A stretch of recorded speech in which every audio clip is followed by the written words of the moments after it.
Je crois que c'est toujours le même objectif, hein, c'est de renforcer, de faciliter et de soutenir les pratiquants de notre sport. Vous savez que lorsque nous étions il y a quelques années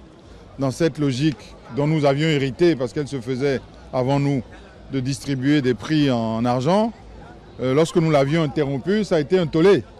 Les joueurs ont trouvé que c'était anormal qu'ils ne reçoivent pas un prix. Nous avions interrompu cela parce que nous avions constaté que ça ne servait à rien de donner une bourse ou en tout cas de donner une prime ou je ne sais pas comment on va l'appeler, un montant important à la fin du tournoi parce que cela n'aidait pas spécialement les vainqueurs et les champions en titre et leurs vice-champions à poursuivre le reste de l'année dans la pratique de leur sport. Donc nous avons institué cette disposition pour leur donner de façon régulière de quoi subvenir à des petits besoins, même si nous sommes bien conscients que cela ne couvre pas tous leurs besoins, mais c'est une contribution de la part de la fédération pour tout au long de l'année être capable de leur apporter le petit complément qui peut leur manquer pour s'acheter des cordages, renouveler leurs chaussures, réparer leurs raquettes, etc.,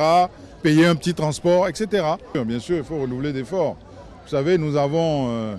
avec le ministre en charge des sports, puisque ce n'est pas le ministre des Sports, c'est le ministre en charge des sports, il est aussi le ministre du tourisme, de la culture et des sports. Nous avons, disons, réaffirmé notre engagement commun, et surtout lui, le ministre, à nous soutenir et à nous accompagner très vite dans le développement des infrastructures. Vous savez que le grand projet dans lequel le Bénin aujourd'hui est engagé,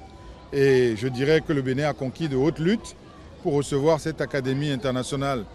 de tennis sur terre battue, cet événement-là nous oblige au niveau national à avoir également d'autres activités, d'autres faits à notre actif. Nous ne pouvons pas nous contenter de n'avoir que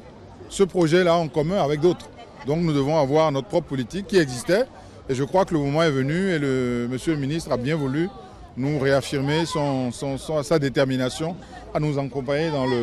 l'édification des infrastructures. Donc je pense très vite ce gap, ce déficit d'infrastructures va nous aider à renforcer le tennis dans les départements et dans les ligues.